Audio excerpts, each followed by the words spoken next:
Sí, creo que eso tiene que ver un poco con cómo se ha estructurado la educación peruana en general. Y es que en peruana, y eso lo saben ustedes porque tienen una experiencia de 10 años asistiendo a colegios, predomina en muchos cursos, cuando no la tendencia a la memorización, ¿no? La tendencia a que los estudiantes almacenen y luego manejen, articulen una información sobre un objeto X, que puede ser geografía, economía, y que luego puedan contestar a preguntas específicas sobre digamos, sobre este paquete de información, de conocimientos, conceptos, descripciones, hechos, ¿no? Y muchas veces, además, en los colegios, estas evaluaciones son evaluaciones donde los estudiantes tienen que elegir la respuesta que es correcta, ¿no? Este tipo de educación, que lamentablemente se da, yo también he pasado por esa educación, por eso lo conozco, y también he trabajado en un momento como profesor en los colegios. Ese tipo de educación no es el que, digamos, inspira un curso como este. En este curso, lo que estamos buscando es que, en primer lugar, cada uno de ustedes se conozca mejor eh, a sí mismo o a sí misma. Es decir, que en este curso no se busca que ustedes aprendan un paquete de información y que luego respondan a esa información de una manera articulada, inteligente, sino que ustedes se puedan mirar a sí mismas o a sí mismos y que puedan entonces identificar la manera como han ido construyendo sus identidades. El tema de la identidad es un tema central en el curso. Y la pedagogía que estamos aplicando para eso es una pedagogía crítica. A la vez es una pedagogía participativa, porque son ustedes los que tienen que desarrollar esa investigación. Yo no puedo decirles a ustedes quiénes son ustedes éticamente, sino que eso es algo que ustedes examinando, investigando y articulando a través de una reflexión. De hecho, en ese sentido, este se inspira en una máxima de la filosofía socrática, que a su vez fue inspirada, digamos, en una tradición más antigua y que nos dice que tenemos que conocernos a nosotros mismos. Entonces, aquí el texto más importante, el libro más importante que ustedes van a leer a lo largo de este semestre es su propia subjetividad. Cómo han ido construyendo su identidad. Cómo han ido construyendo su identidad de género. Cómo han ido construyendo su identidad cultural, su identidad lingüística, su identidad étnica, su identidad de clase, ¿no? Esos son procesos muy importantes que influyen con gran fuerza en la manera como nos relacionamos con otras personas. Porque antes de saber quién es la otra persona, nosotros identificamos una cultura, una lengua, una etnia, o un género, o una clase social, y en función digamos, a las valoraciones que tengamos con respecto a esas identidades, desplegamos podríamos decir, un repertorio de tratos, de maneras de, incluso de tonos para hablar o de maneras de comportarnos físicamente frente a otras personas, ¿no? Y entonces la convivencia respetuosa, digna, la convivencia en términos éticos, depende de las maneras como hemos ido construyendo estas relaciones de convivencia, perdón, estas relaciones sociales, ¿no? Y esto es algo que comienza mucho antes de la vida universitaria. Nuestra nuestras identidades se van formando desde que nacemos, y quién sabe, de repente desde antes de nacer, porque ya hay interacciones, digamos, entre la madre, entre el padre, la familia y el ser que se está gestando digamos, durante el embarazo, ¿no? Se decide un nombre, por ejemplo, ¿no? Ya hay un apellido, ya hay una familia a la cual este ser va a venir, donde hay una cultura, donde hay una tradición, donde hay historias, ¿no? Y donde también hay sufrimientos. A veces pasan de una generación a otra. Yo tengo hijos que más o menos son de edades de ustedes, o un poquito mayores ya. Y bueno, sé que por experiencia propia, ¿no? Las familias eh, ponen un enorme énfasis, ¿no? Construir las mejores identidades que ellos imaginan pueden tener sus hijas o sus hijos. Pero lamentablemente todos venimos de historias que no siempre, digamos, enteramente felices. Entonces, en ese esfuerzo por ofrecer lo mejor, muchas veces también filtran nuestros temores, nuestros traumas, nuestros prejuicios, y entonces tratando de proteger o de fortalecer las identidades de las nuevas generaciones, empezamos a infiltrar este tipo de valores, prejuicios, valoraciones negativas o prejuicios que empiezan también a alterar las relaciones eh, que las niñas y niños van teniendo con sus pares, por ejemplo, ¿no? Eh, para poner ejemplos sencillos, eh, tanto a las niñas como a los niños se les va enseñando desde muy pequeños qué cosas pueden jugar.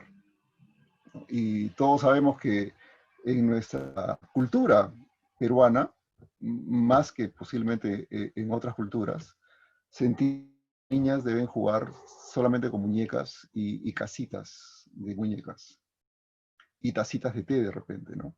Y que los niños deben jugar con pelotas, con carros, en fin, con metralletas y pistolas, etcétera.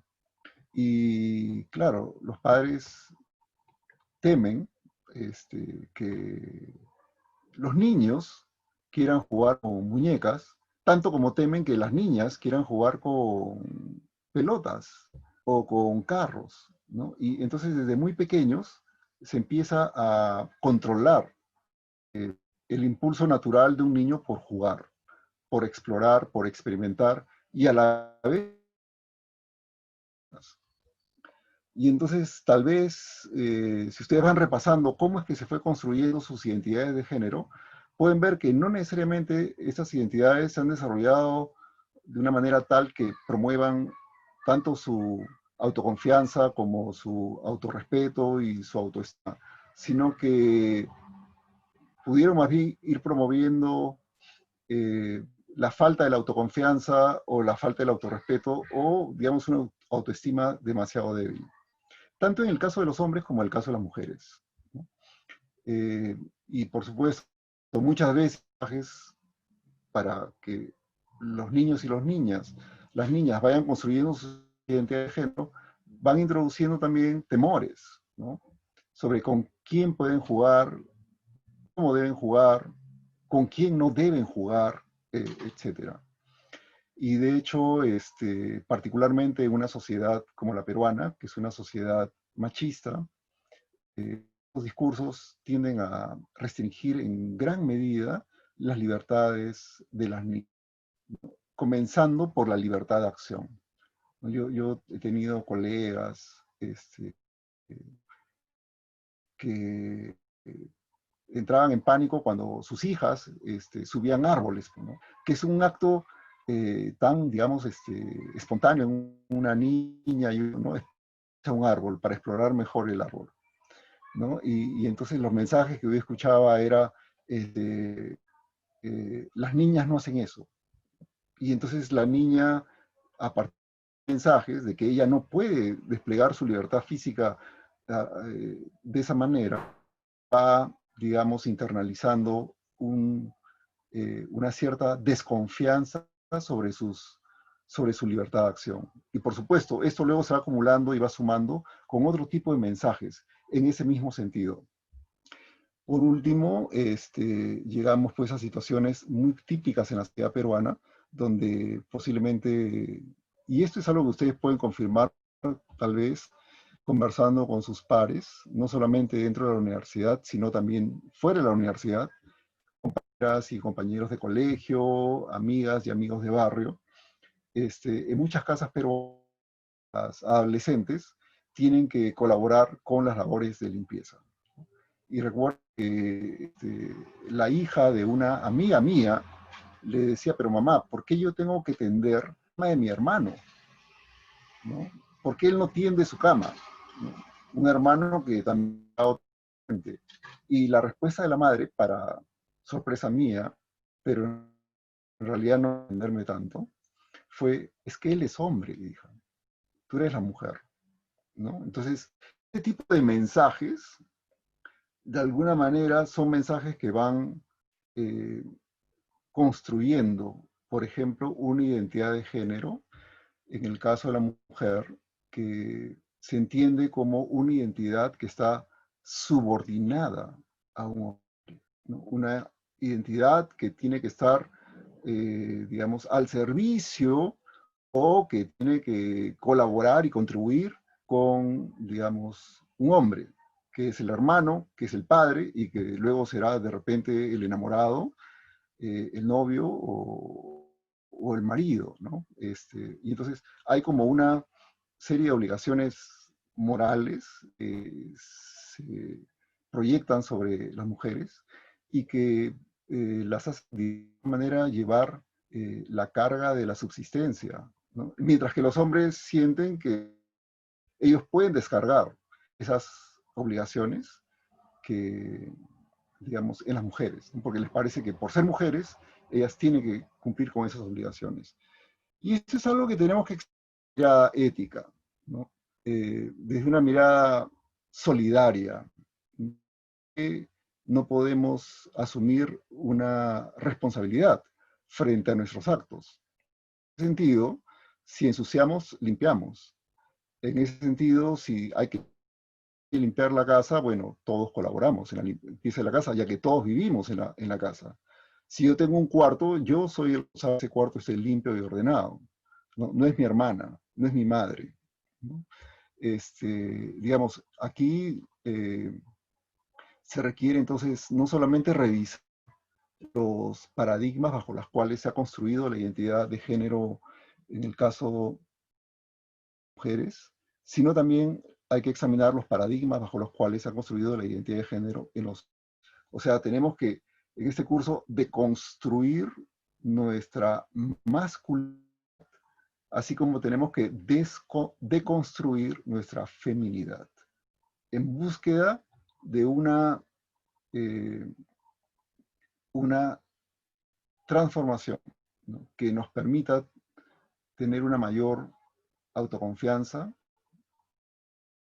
autorrespeto, un mayor autorreconocimiento, así como también un mayor reconocimiento de las otras personas, hombres o mujeres, de una cultura o de otra, de una lengua o de otra, de una clase social o de otra. Entonces, he puesto ese ejemplo porque esto tiene que ver con gran parte de la labor que vamos a través de... ¿Cómo soy yo éticamente? Es una pregunta que solo responder de alguna manera revisando nuestra historia. ¿Cómo construí yo mi identidad de género? ¿Cómo se construyó mi identidad de clase social? ¿Cómo se construyó mi identidad cultural? Mi identidad lingüística? Mi identidad étnica. Y muchas veces, claro, como ese es un proceso que se da desde que nacemos o antes, entonces es un proceso que se ha ido gestando cuando no teníamos esta capacidad reflexiva. Es un proceso que ha comenzado cuando nosotros creíamos todo lo que nos decían, ¿no? Sin examen, porque lo decían los seres que más nos amaban en el mundo. que eran nuestros padres o nuestros abuelos, nuestros tíos, y luego fue un proceso donde posiblemente participaron también nuestros profesores y profesores de colegios.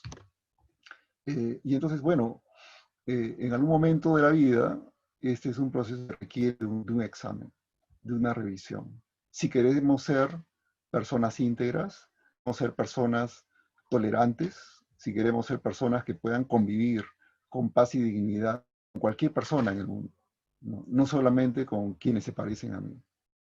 No sé si a estas alturas hay alguna pregunta. Me gustaría saber, pueden haber ido escribiendo también en el chat.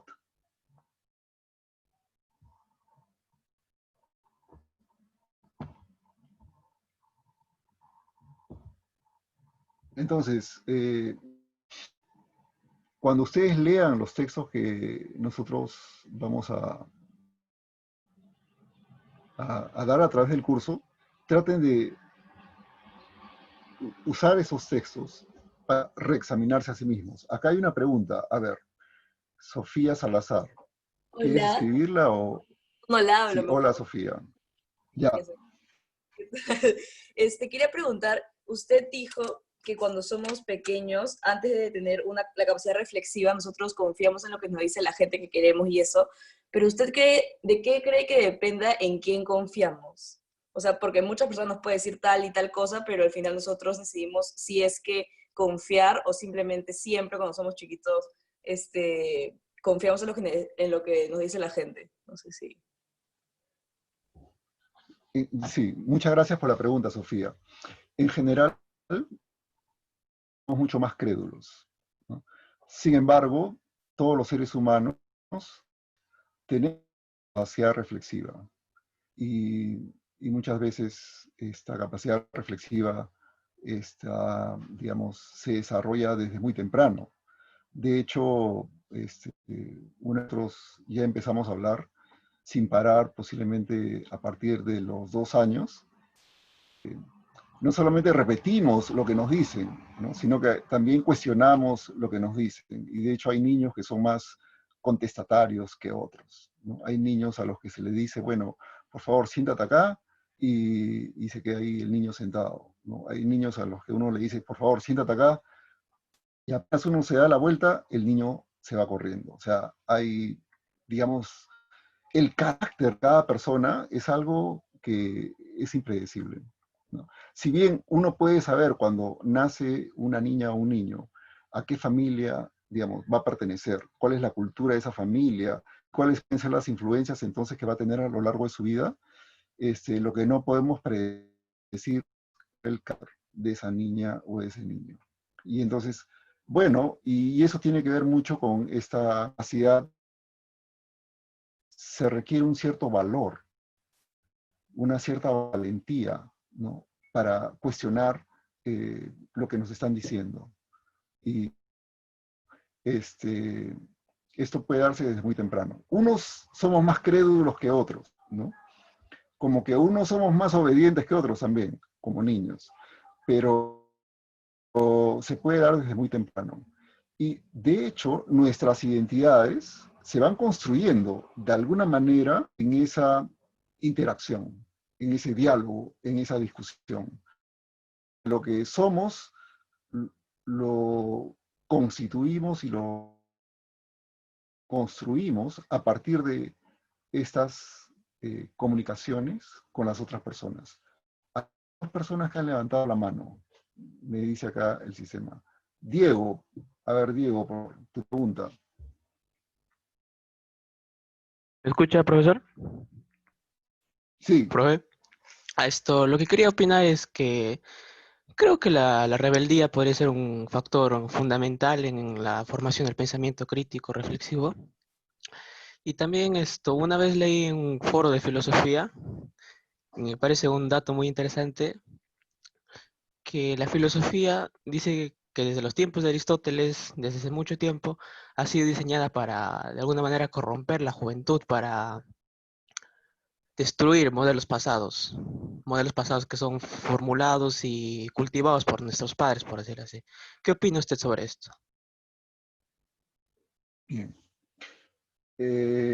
Yo pienso que siempre es bueno reflexionar, cuestionar, poner digamos que las verdades establecidas bajo un examen, ¿no? Y el resultado de ese examen nos dirá si podemos seguir apoyándonos en estas verdades o no. Pero tampoco se trata de rechazar a ciegas, ¿no? Sino de lo que se trata es de reflexionar.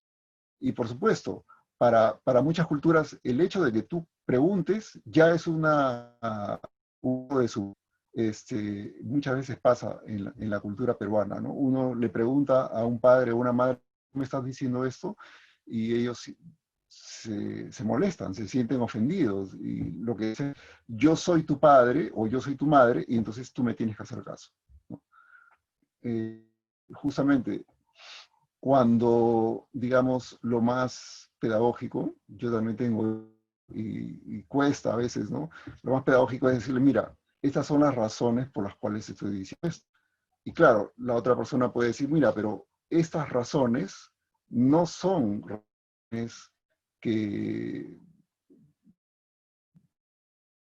yo, estas otras razones, y se ve cuál es, digamos, la más apropiada, la más conveniente o pertinente para cierto. Entonces, no se trata de una rebeldía sin causa, sino de que se trata con causa. Veo que Christopher también ha levantado la mano y que hay una pregunta de Sofía. Entonces, vemos la pregunta de Christopher y luego veo la pregunta de Sofía. Te ¿Qué escucho, tal, Christopher. profe? Sí, tenía un comentario. No sé si, bueno, supongo que usted conoce a Scheller y él hablaba de la subjetividad trascendental y de que los estereotipos en las personas era bueno, porque esto justamente nos formaba subjetivamente y él era defensor de los valores personales, ¿no? Y, pero él decía que era negativo cuando no escuchábamos y no nos abríamos en valores y escuchábamos como que los estereotipos de otra persona, de otra cultura. ¿Usted qué opina de eso? O sea, ¿considera también que los estereotipos o Bien. prejuicios sean positivos? Eh, en ese sentido, de acuerdo con Scheller, es decir, todos tenemos, por ejemplo, un imaginario de qué significa ser un peruano, qué significa ser un argentino, qué significa ser francés o un estadounidense, ¿no? Una idea general, ¿no? Como que también qué significa ser un piurano, qué significa ser un arequipeño, eh, un ancashino, etc. Y estos estereotipos no necesariamente son negativos.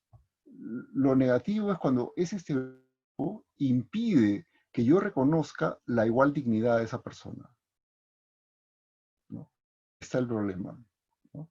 Por supuesto, esas ideas generales o estereotipos que me pueden servir inicialmente antes de conocer a una persona, pero una vez yo conozco a esa persona, puedo identificar entonces un carácter y una identidad personal que no necesariamente se ajusta a ese estereotipo. Entonces, uno tampoco puede cegarse al estereotipo y dejar de ver a la persona de carne y hueso que tiene al frente, ¿no? Bueno, la preferencia es si el carácter y la identidad son cosas distintas. Eh, sí, ¿no? Porque yo puedo participar de una misma cultura con otra persona y en ese sentido podemos tener la misma identidad cultural, pero podemos tener un carácter distinto. Y hay personas que tienen un carácter, podríamos decir, este, marcado por una autodisciplina, ¿no? Muy estricta, muy férrea, con mucha autoexigencia, como pueden haber personas con la misma cultura, pero con un carácter que es distinto. Aurelio también tiene una pregunta. Te escuchamos, Aurelio. Aló, ¿qué tal? ¿Me escucha, profe? Oh, sí, Quería saber, ¿no cree usted que los padres tienen algún derecho sobre la libertad de sus mismos hijos, por lo menos hasta que estos lleguen a la mayoría de edad? Entonces, influenciarlos hacia ciertos pensamientos, a ciertos comportamientos, no sería perturbar su libertad, considerando que después ellos podrán determinar cómo o de qué manera se sienten. totalmente de acuerdo contigo, Aurelio. Es decir, los padres tienen más que un derecho, una responsabilidad. Y te lo digo porque yo tengo 3 hijos, ¿no? Entonces, no es que yo tenga un derecho sobre la libertad de ellos, tengo una responsabilidad sobre la libertad de ellos. Entonces, por supuesto, uno al comienzo tiene que ir dosificando para cómo va a ir desarrollando esa libertad. Yo no puedo abrir la puerta de la calle y dejar que un niño salga a la calle. Obviamente sería una enorme irresponsabilidad, ¿no? Ir, pero un niño no puede ni siquiera cruzar una pista, digamos. Pues ya sabemos cómo es el tráfico, ¿no? Pero ¿cuál es la responsabilidad? Es formar al ser humano de la mejor manera posible. Ese es, digamos, un proceso sumamente delicado. Yo no digo que los padres no deban, digamos, que asumir esta responsabilidad transmitiendo una tradición, conocimientos, principios, sino que es un proceso que muchas veces, ¿no?, se enfrenta con dificultades que los propios padres han tenido en sus vidas. Entonces, por poner el ejemplo simple, que ha sido educado, criado con que recibió castigos físicos, como una forma de formarlo. Nadie torturaba a sus hijos por el placer de torturarlos, ¿no?, sino que esto en la generación pasada era una manera de formarlos. Ese padre va a tratar de posiblemente replicar ese modelo pedagógico, ¿no?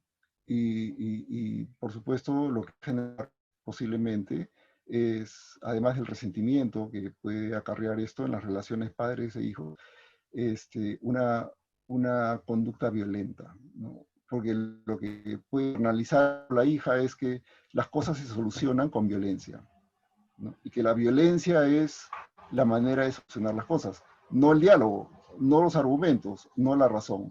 Entonces, yo creo que traer un ser al mundo es podríamos decir, una responsabilidad sagrada. Pero lamentablemente, no estamos, digamos, los padres no somos perfectos, ¿no? Y lamentablemente estas limitaciones, errores, perjuicios, se filtran con nuestra intención de dar a las hijas e hijos la mejor educación posible.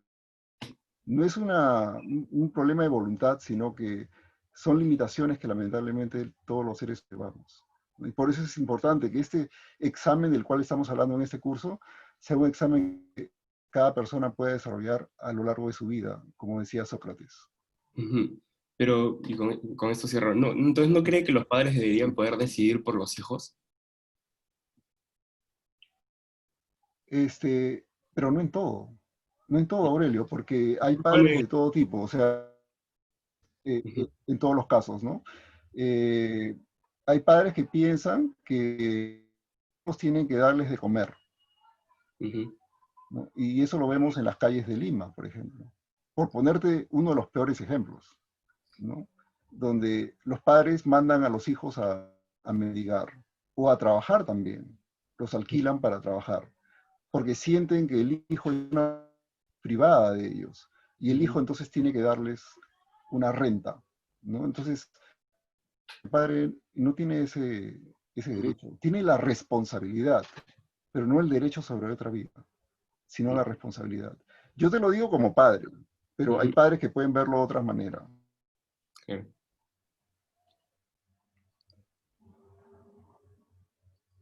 ¿Alguna otra? ¿Alguien más? Yo agradezco no solamente que se hayan conectado, sino su interés con estos temas. Creo que entonces en nuestra sesión de 10 a 12, donde vamos a tener más tiempo, podemos seguir profundizando en esta materia. Y además veo que hay otra pregunta más. Marco. Sí, hola, profe. Disculpa si lo saco un poco de tono, de tema. pero quería saber cómo sería el examen parcial, si es que lo vamos a tener por Paideia, va a ser virtual, o cómo se va a realizar. Ya, no, va a ser por Paideia. Yo normalmente, eh, eh, digamos, porque ahora la historia universal se divide en antes y después del COVID-19, ¿no? Antes del COVID-19, yo le daba a mis estudiantes las preguntas una semana antes. Ahora con mayor razón creo que este, lo voy a hacer, porque como ya les he venido diciendo, las preguntas no son preguntas que apelen a la memorización y tampoco al copy and paste, sino que son preguntas que apelan a su reflexión. Así que por ese lado no se preocupen. Y sería por Paideia. Entonces, una semana antes le preguntas y ustedes irían desarrollando eh, el texto, digamos, presentar a través de Paideia. Otra pregunta.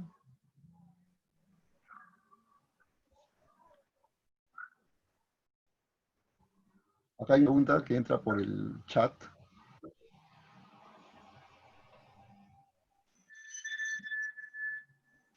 Bien.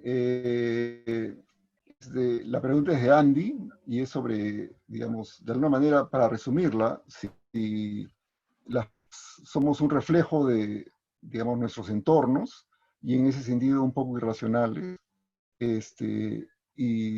o es posible tener una identidad original, ¿no? Y yo diría que ni un extremo ni el otro, ¿no? Nadie sale de la nada, todos venimos de una familia que pertenece a una sociedad, que pertenece a un país, que pertenece a una historia, que pertenece a una tradición diversa, pero a la vez toda la capacidad de reinterpretar esa tradición, esa historia, esa cultura, esas prácticas sociales de una manera original. Y dentro de digamos, dentro del curso lo que buscamos es que esto se reconstruya de una manera ética.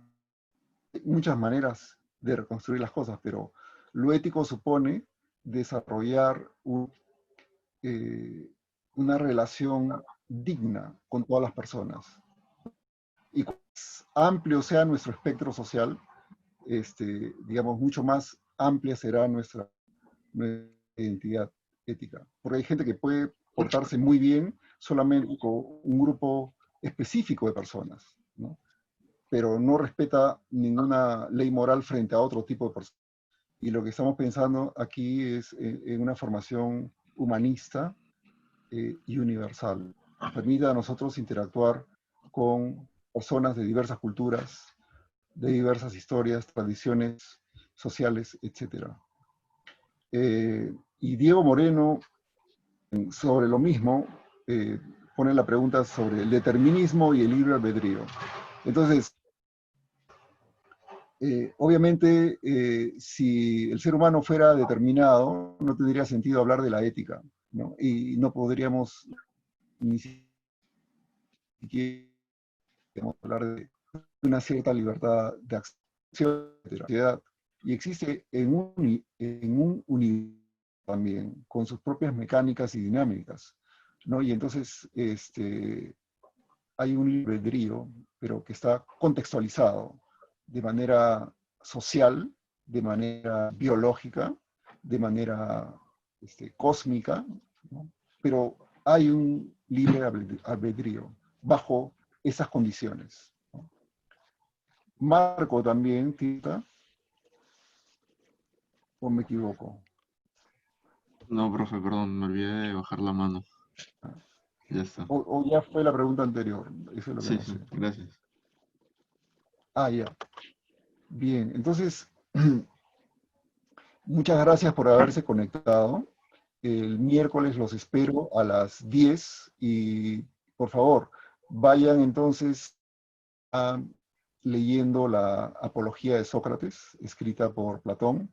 Está en las lecturas para clase del semestre, está en ese archivo y también está como texto dentro de los archivos de la primera semana de clase. Bien, Andy tiene sobre bueno, tema también de la socialización humana, ¿no? Para pensar en esto, para pensar cómo la sociedad, mi familia, todo el entorno que he tenido, todo el entorno humano afecta mi identidad, piensen ustedes en el caso extremo, que sí existe, de niñas y niños que por accidentes naturales o por guerras o por desastres, muchas veces quedan huérfanos al año, a los 2 años, y son adoptados por manadas de animales, ¿no? A eso se le llama en psicología el caso de los niños lobos, o siguiendo el mito de Rómulo y Remo. Pero esos casos existen, ¿no? A veces hay niñas y niños que se pierden y terminan siendo, ya que son adoptados por animales. Y se podrán dar cuenta, bueno, de las diferencias que hay entre un ser humano que crece o pasa su primera infancia con lobos, con cabras, con conejos, con pollos, y seres humanos que crecen en sociedades como las que nosotros conocemos. Bien, entonces, información y podemos seguir conversando sobre esto. Para mí será un placer conversar con ustedes el miércoles, siguiendo con esa temática. El miércoles entonces es también a las 10 de la mañana. Yo a través de Paideia voy a enviar...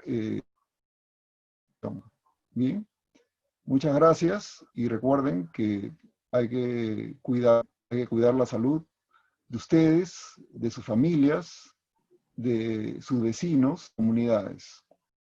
Muchas gracias. Que estén bien. Hasta luego. Hasta luego, Hasta profe. luego. Hasta luego, profe. Luego. Hasta luego. Hasta luego, profesor. Chao. Cuídense, hasta luego. Muchas gracias, cuídense. Chao, profe. Bien.